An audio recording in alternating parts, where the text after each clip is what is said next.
Bueno, pues buenas tardes a todos y a todas, casi a todas y a todos, ¿no? Bueno, quiero dar las gracias a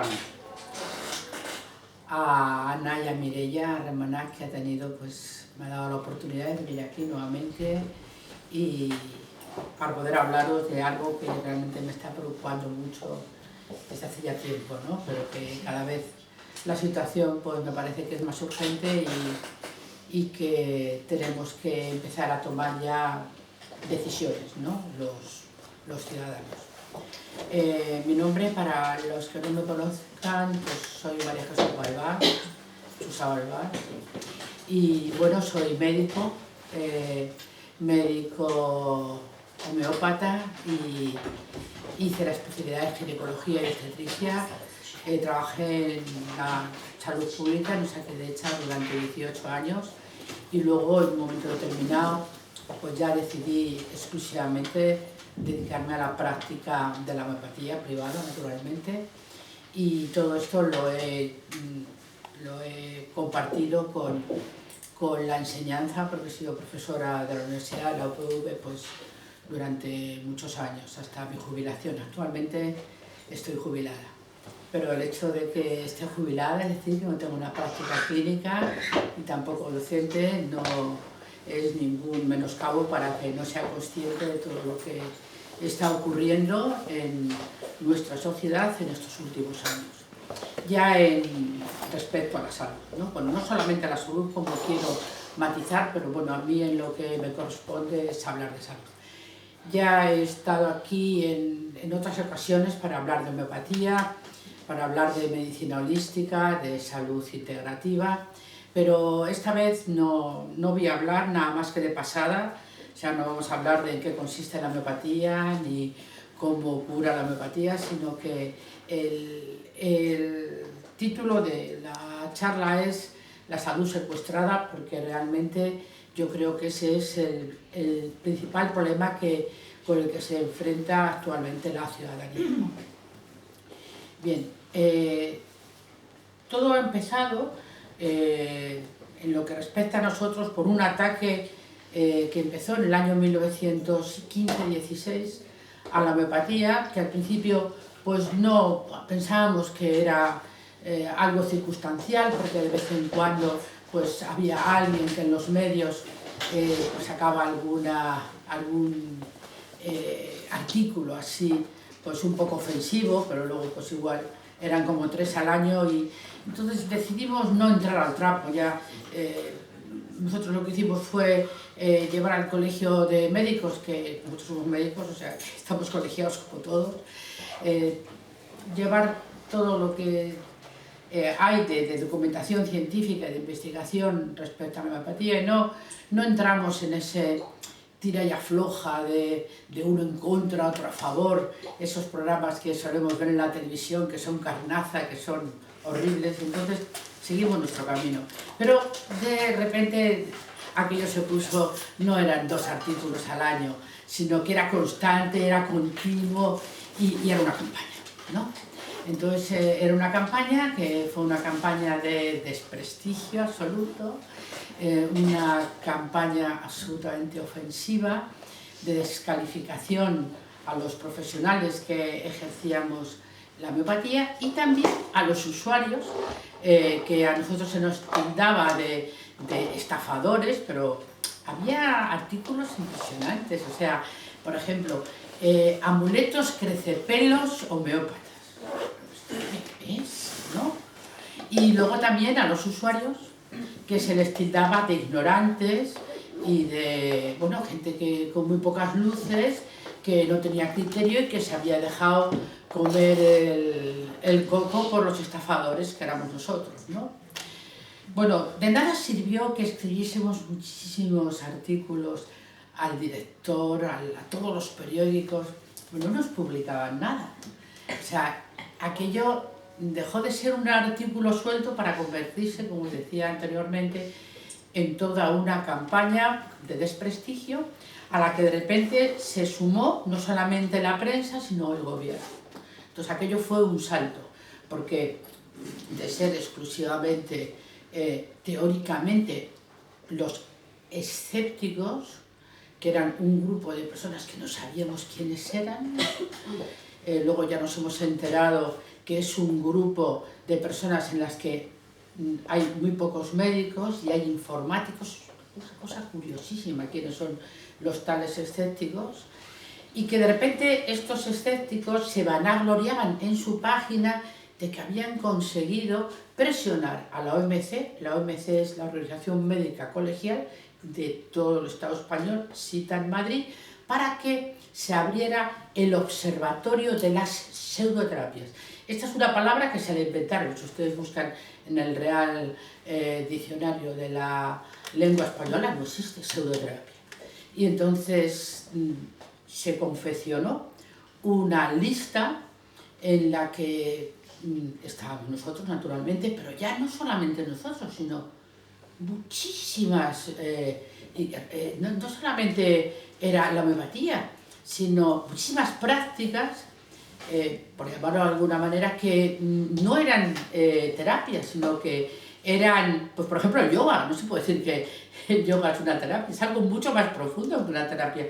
El yoga, todo tipo de terapia psicológica, desde el psicoanálisis hasta la Gestalt, la PNL, todo, estaban demonizadas todo, se convirtió en una caza de brujas. Naturopatía, todo tipo de masajes, medicina tradicional china, todas estaban en la lista negra, y además la amenaza era que había que cerrar todos, había que a la población protegerla de estos desmanes, de estos pseudoterapeutas que estaban dando a la población caminos terribles de enfermar y desde luego de no curar sus dolencias en absoluto.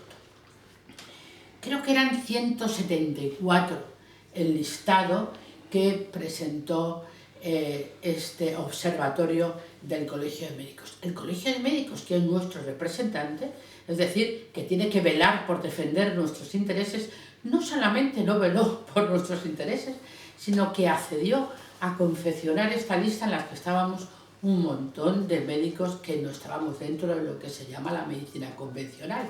Algunos estábamos, bueno, yo ya no estaba, pero yo he estado 18 años en Osakidetza. Otros compañeros eran médicos de familia, otros pediatras. O sea que era como, tu parte de médico de familia te la vamos a defender, pero si eres homeópata o naturópata ahí te vamos a dar, ¿no? Y entonces se hacía hincapié a todos los ciudadanos de que se pusieran un poquito al abrigo y alerta, porque había un sinfín de profesionales, estafadores y sinvergüenzas, que lo único que querían era lucrarse y desde luego en absoluto cuidar de la población y de sus dolencias. Bien.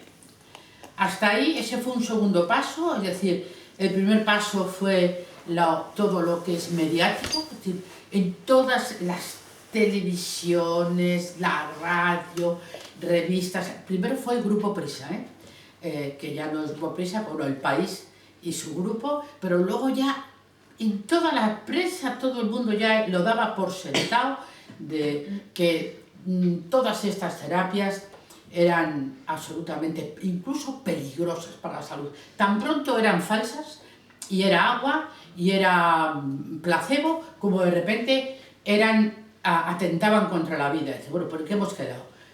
No era agua, ahora resulta que es veneno, ¿qué es esto, no? Pero da igual, el caso es intoxicar a la población, porque ese era el objetivo, y generar miedo y desconfianza. Y desde luego lo han conseguido.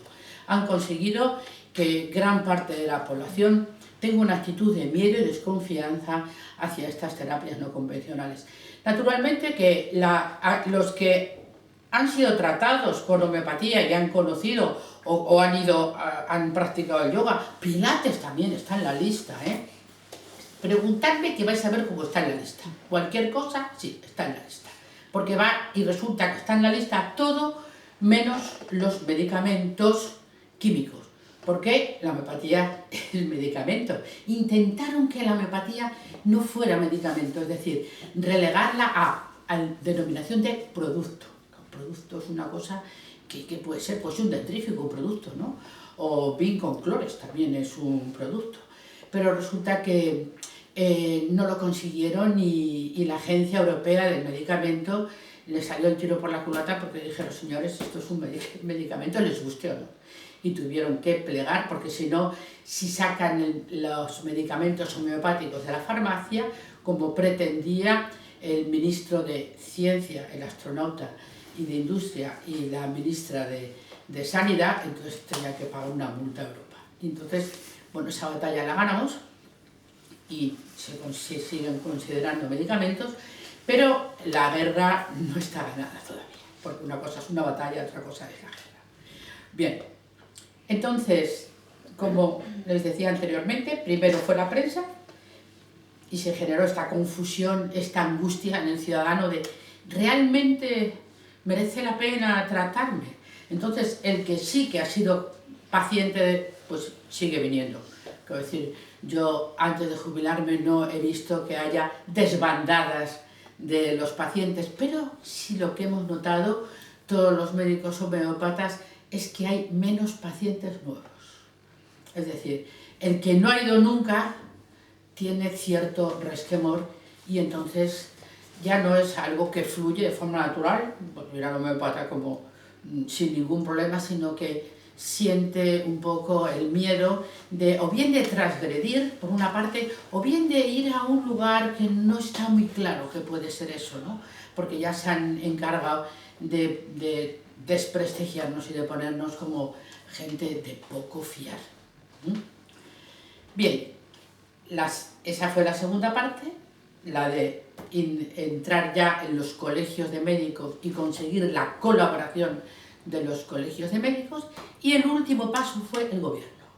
De repente el gobierno, que nunca se había dado pues, grandes pasos a la hora de regular la calidad de la asistencia, pues de repente se pronuncia y a favor de hacer una lista, a partir de la lista que le entrega el Colegio de Médicos, y descalificar las llamadas pseudoterapias. Entonces, primero hace una lista de las que ya se consideran pseudoterapias y luego hay otra segunda parte que tienen que ver si son pseudoterapias o no. La homeopatía está en la que tienen que ver todavía tienen que verificarlo. Pero esto es un montaje, naturalmente. Es un montaje y ya les voy a explicar por qué es un montaje. Y detrás están teóricamente estos escépticos. A la homeopatía se le acusa de no ser científica.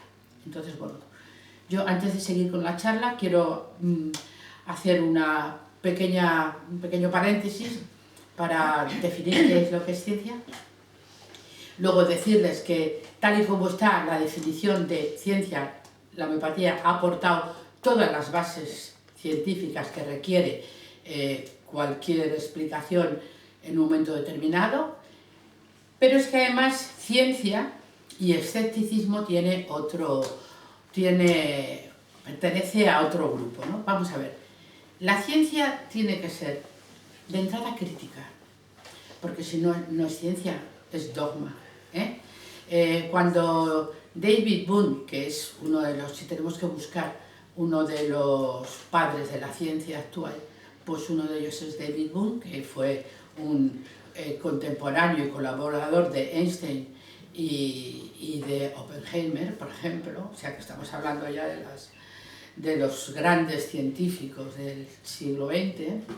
Él lo que plantea es definir la ciencia supone que la ciencia se basa en que algo que se demuestra tiene que ser perfectamente, tiene que repetir. O sea, si yo hago un experimento y demuestro esto se tiene que dar siempre el mismo resultado, aunque lo hagan otras personas y en otras circunstancias. Es decir, si es demostrable, científicamente probado, quiere decir que no solamente se prueba una vez, sino que tiene el componente de la repetición. Bien, siempre la ciencia lo que tiene que haber es una hipótesis. O sea, previamente hay una hipótesis y luego se establece una metodología para verificar si esa hipótesis es válida o no es válida. Las dos situaciones son científicas, porque si no es válido significa que es científico que no es válido, y si es válido es científicamente probado que es válido. Pero luego tiene otra parte de la ciencia que es muy importante, que es que debe ser revisado, es decir, que lo que yo demuestro hoy que es válido, si de repente mañana se demuestra que no, pues es que entonces ya queda invalidado la hipótesis previa, ¿sí? ¿No? Entonces, bueno, esto, hay un científico que se llama Kuhn, que es el que plantea el tema de la variabilidad de la ciencia, es decir, que todo científico tiene que ser absolutamente crítico, y lo que ha encontrado hoy y que se ha validado hoy, tiene que saber que igual en un momento determinado, pues resulta que eso no es válido y hay que volver a desmontar ese conocimiento e incluso hay que poner bases diferentes. Porque igual lo que se demuestra que no es válido, aunque esté a este nivel, lo que supone es, si de repente se demuestra que esto no funciona, igual significa que hay que ir a otros territorios, es decir, que hay que cuestionar las bases y entonces hay que hacer una nueva visión de la realidad. Esto es lo que Kuhn le llama paradigma. Es decir, que hay un paradigma científico, como es el newtoniano, pero resulta que cuando aparece una nueva visión de la física, cuando aparece, por ejemplo, la física cuántica, entonces se desmontan todas las bases newtonianas de la física y entonces aparece un paradigma nuevo. Y este paradigma nuevo puede ser que se desmonte dentro de unos años. Es decir, que un científico tiene que ser una persona observadora, neutra y crítica. Esto es muy importante.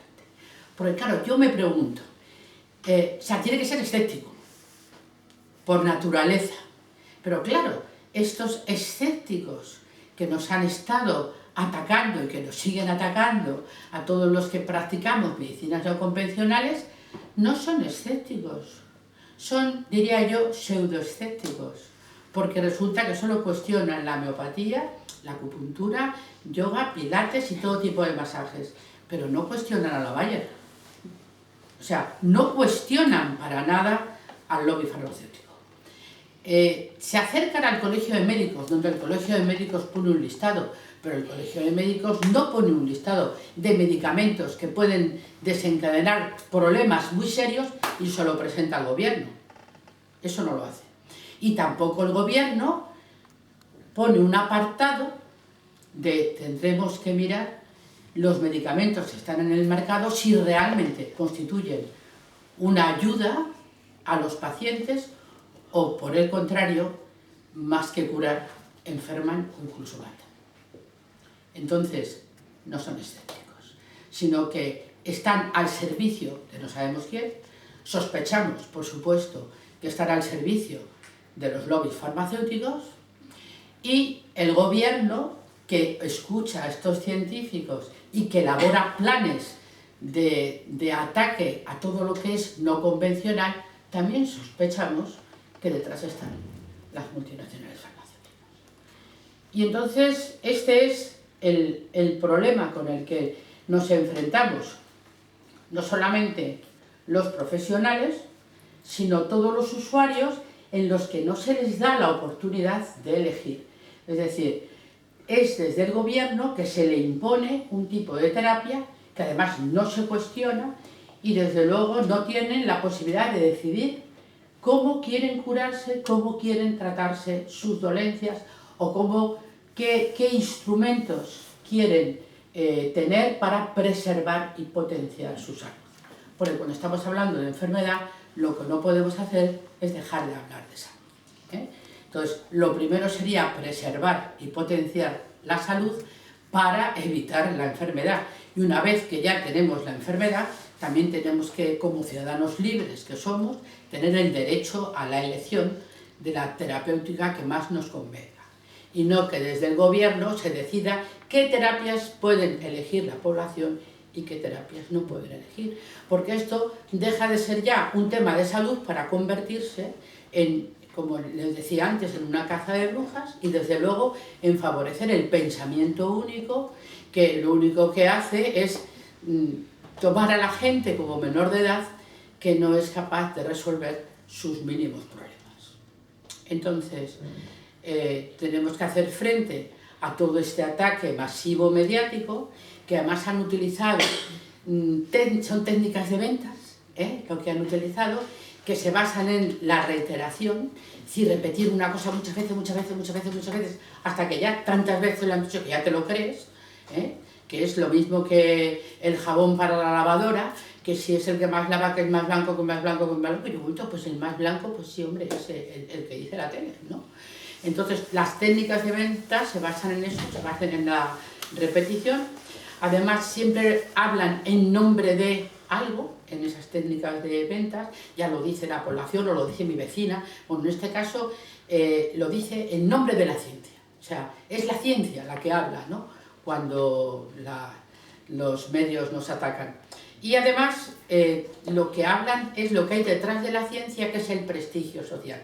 Es decir, en nombre de la ciencia, el prestigio social que hay detrás de la ciencia, descalificamos a este tipo de terapia que es propia de la Edad Media, de gente que no está preparada, de gente que no tiene luces, de estafadores. Y fíjense una cosa, que en la homeopatía en concreto, la persona se ha hecho un trabajo para ver quiénes son los que consumen homeopatía. Les tengo que decir que en todo el Estado español hay 8 millones de personas utilizando homeopatía. Si miramos también las que utilizan acupuntura, digitopuntura y todo tipo de masajes, todo tipo de terapias, es decir, terapia psicológica me refiero, Gestalt, análisis transaccional, psicoanálisis, pues es que igual estábamos hablando de un 40% de la población, y que ahora lo quieren crucificar a todos, no solamente a todos los que la practican, sino a todos los que la utilizan este tipo de terapias que han decidido pues para mejorar su nivel de vida, entre otras cosas. Entonces, los discursos, estos que repiten hasta la saciedad, se vuelven consensuados por la comunidad, es decir, que la comunidad llega a repetir de forma absolutamente mecánica lo de no es científico, no me lo creo, no vale para nada. A mí me han dicho pacientes, no, es que yo no creo en la homeopatía, pues es que no tienes que creer.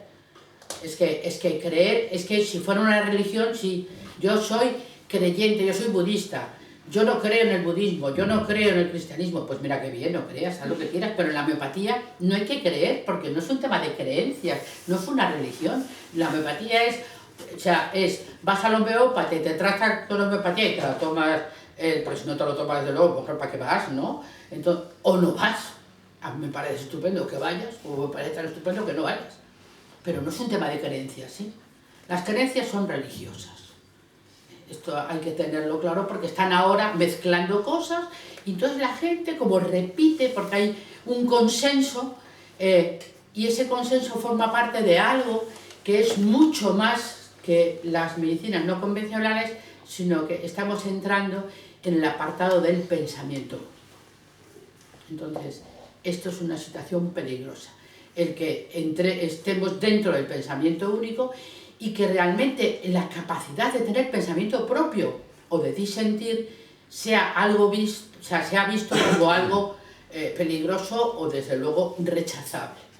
Entonces, esto, a partir de aquí, lo que tenemos que cuestionarnos es cuál es la medicina que nos proponen. Porque, claro, si no podemos hacer yoga, porque es una pseudoterapia, no podemos ir a una velardenda a comprar una infusión, ir al homeópata, no podemos hacer qigong, ni tai chi, ni hacer yoga, ni ir a un masaje. ¿Qué es lo que nos están vendiendo? ¿Cuál es el camino que propone el gobierno para nuestra salud? Bueno, para empezar creo que es importante definir el concepto de salud. Miren ustedes, el concepto de salud ha ido variando a lo largo del tiempo y la definición que aún está más o menos al día es la definición que da la OMS, la OMS en el año 48, que habla de un estado de bienestar físico, psíquico y social perfecto. Naturalmente, esa definición no es válida. Bueno, primero porque habla del estado de bienestar, que es lo que está en las mentes en aquel momento de todo el sistema, que es la sociedad de bienestar, ¿no? Era cuando todavía se pensaba que caminábamos hacia el progreso y que cuanto más caminábamos en esa dirección, más avanzados estábamos, y entonces, pues ya en el siglo XXI ya el progreso iba a ser de tal grado que el bienestar iba a ser absoluto, ¿no? Fijaros dónde estamos, que estamos en una situación que el planeta gime, desde luego, por su destrucción inmediata, como no paremos este camino, ¿no?, de progreso fantástico. Pero entonces sí se pensaba que era el camino y era la sociedad del bienestar.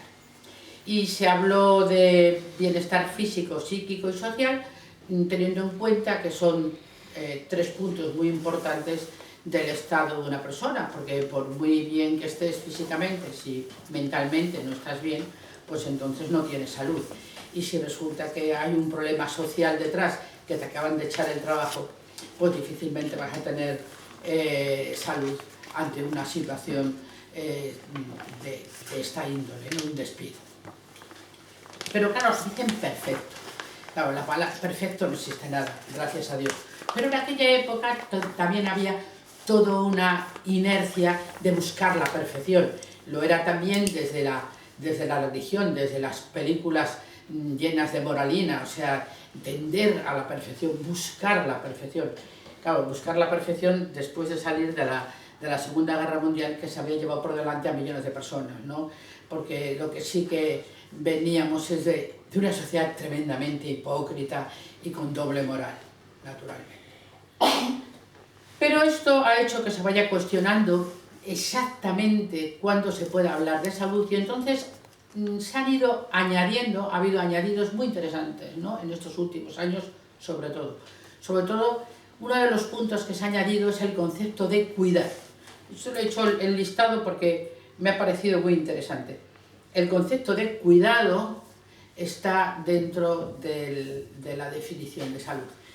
Entonces significa que cuando hablemos de un estado, vamos a quitar bienestar, vamos a quitar perfecto, pero sí que vamos a dejar físico, psíquico y social, y entonces podemos hablar de que podemos conseguir una situación saludable si tenemos hábitos saludables de vida, es decir, hábitos físicos, hábitos psíquicos y hábitos sociales, que sería desde la socialización, desde tener una comunidad de afecto donde poder compartir nuestra vida, hasta conseguir una sociedad más justa. O sea que dentro del capítulo social, aquí estaría también los grandes ideales, ¿no?, lo de transformar una sociedad injusta en una sociedad mucho más justa, sería mucho más saludable.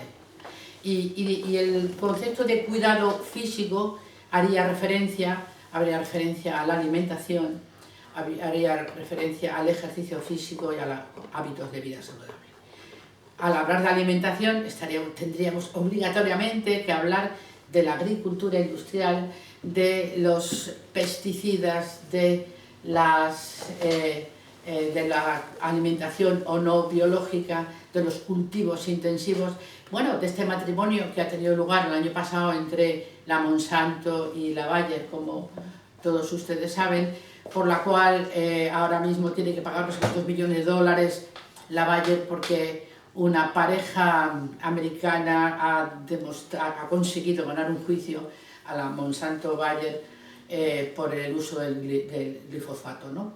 Y bueno, y esperamos y ojalá sean esto el principio de una larga, interminable serie de juicios contra estos dos grandes, en fin, no sé cómo llamarles, pero desde luego, ya que estábamos hablando de cuidado, pues de los que no practican en absoluto el cuidado ni personal, ni de la comunidad, ni tampoco de la Tierra, del planeta.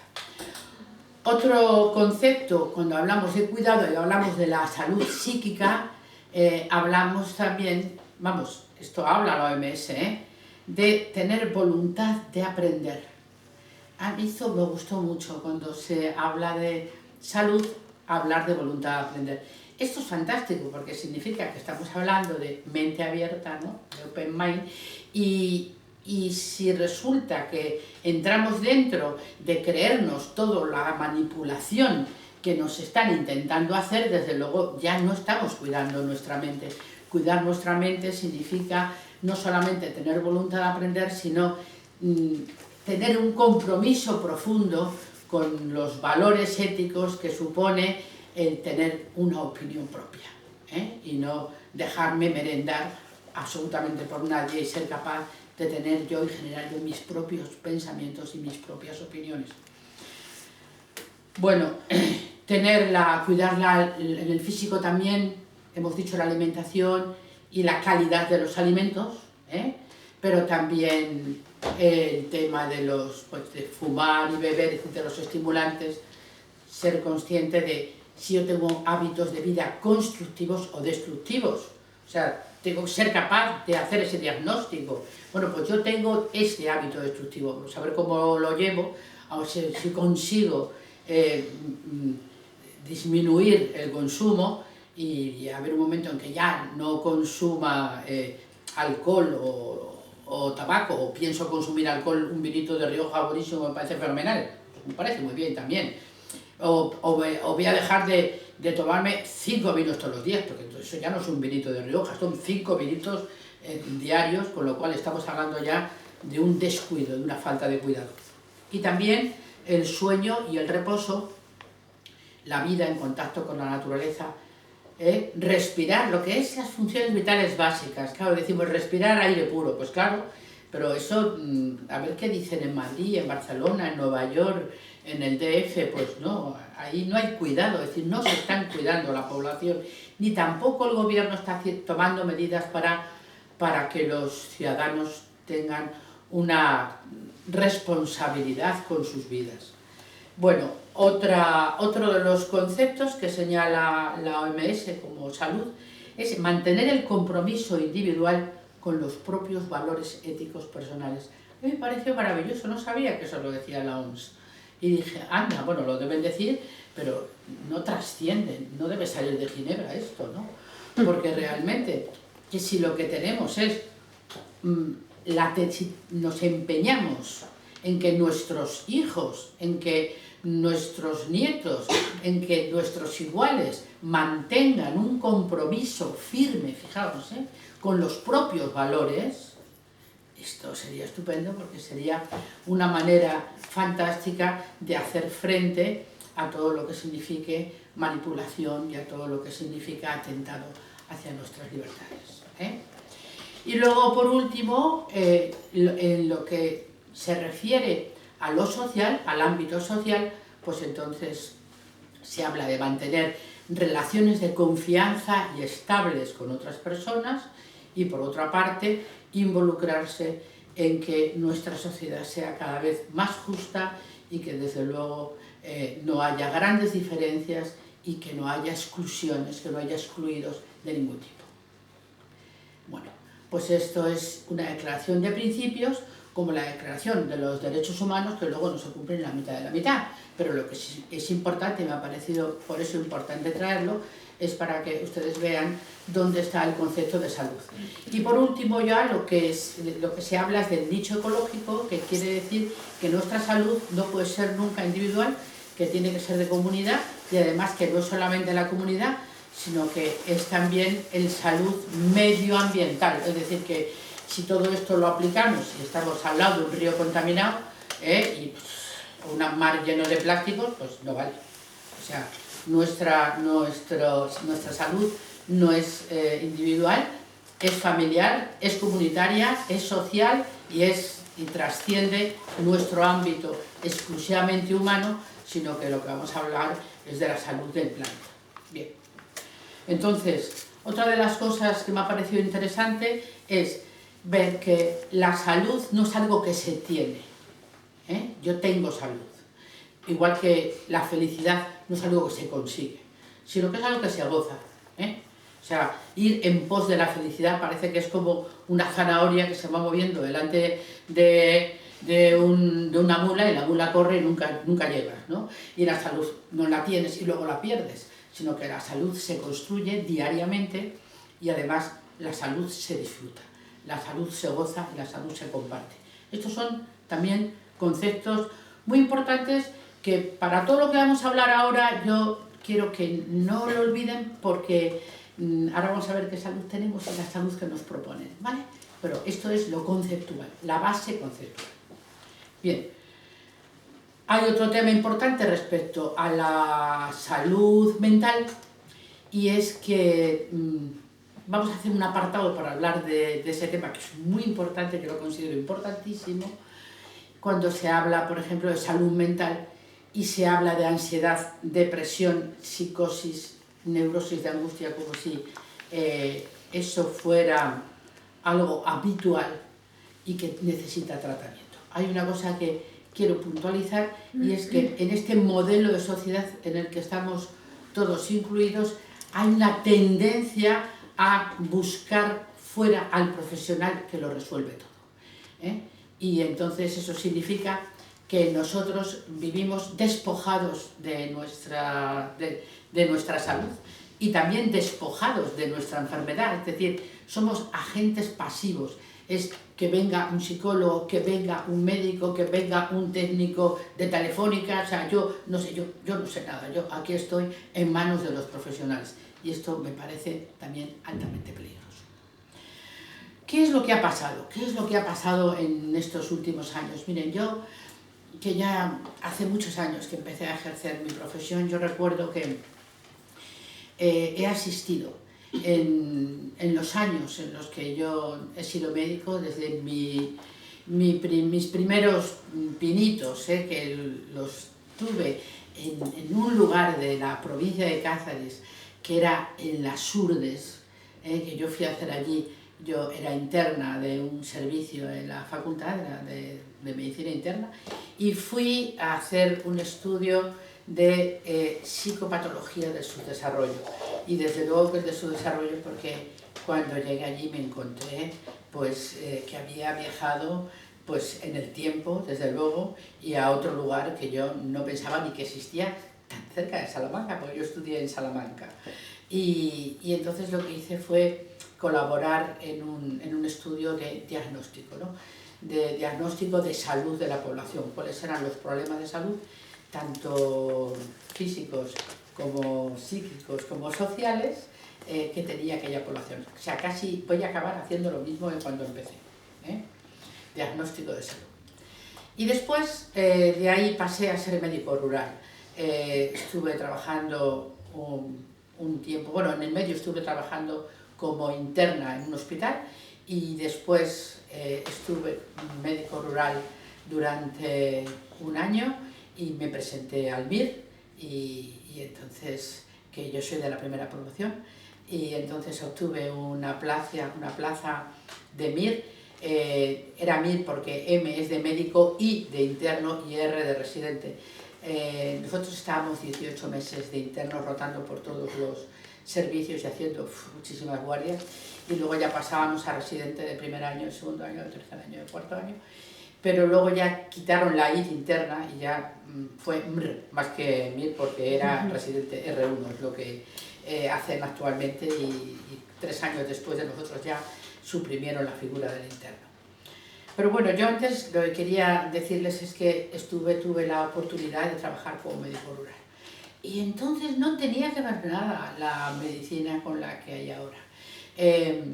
Cuando yo estuve de médico rural, que estuve en Motrico, y como resulta que cogió la baja el médico de Deva, también estuve en Deva, y todo el Astur, o sea, aquello era, no os podéis imaginar las horas que trabajaba, porque era impresionante la cantidad de caseríos que yo tenía que ver, que entonces no había muchas carreteras, y tenía que ir en moto por aquellos lodazales, bueno, en fin.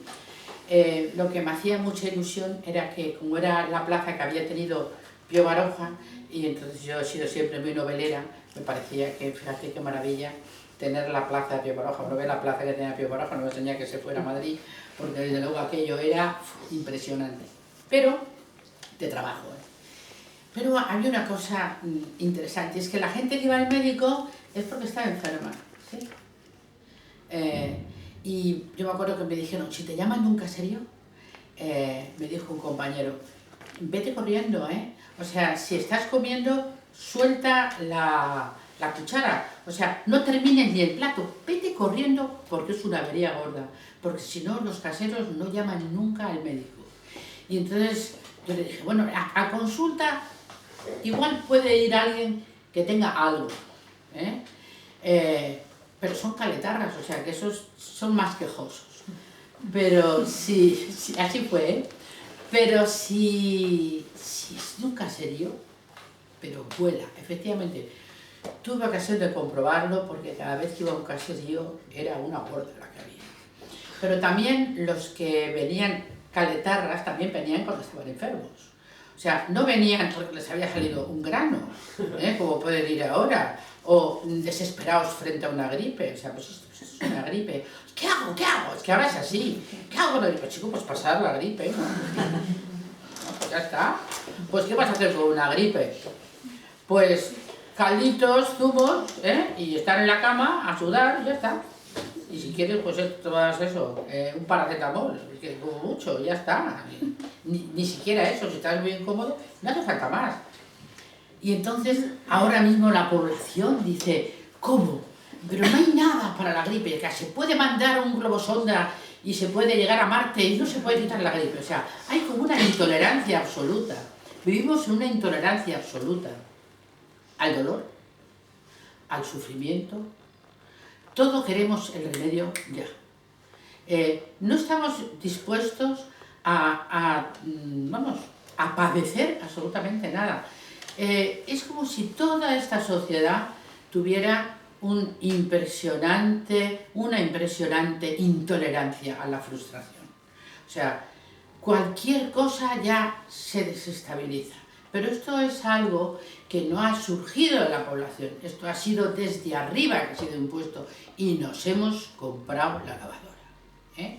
Es esa idea que tiene que ver, verán ustedes cómo la reconocen, con no aceptar la incertidumbre. ¿Y qué va a pasar? Yo qué sé, pues si la vida es incierta, ¿no? Pero es como necesitamos tener el control de todo. De todo. Y ahora con el móvil, llámame cuando llegues allí, ¿dónde estás? ¿Qué haces? O sea, todo el rato. Vivimos una esclavitud absoluta por esta necesidad perentoria que tenemos de control sobre nosotros mismos y sobre los demás. Y otra cosa, la necesidad no solamente de evaluar lo impredecible no se puede soportar, sino el tema de seguridad. También es una necesidad de que todo seguro. O sea, pues aquí lo único seguro que hay es que nos vamos a morir, ¿vale? O sea, todos los que estamos aquí, nos vamos a morir, unos antes, otros después, pero todos. ¿Queréis una seguridad? Esa es la que hay. Y certeza, esa sí que es una certeza, ¿eh? No hay ninguna posibilidad de error. Como decía mi padre, oye, creo que no salimos de aquí ni uno vivo. Bueno, pues así es. Creo no, tengo la absoluta certeza de que nos vamos a morir todos. Entonces, a partir de ahí, vamos a ver qué hacemos con esto que se llama vida. Vamos a pasarlo bien, vamos a disfrutar, vamos a gozar, vamos a compartir, o vamos a estar todo el rato angustiados pensando lo que nos falta, en una queja permanente y en una exigencia permanente. Porque esta sociedad que hemos construido es la sociedad de la queja. Pero la queja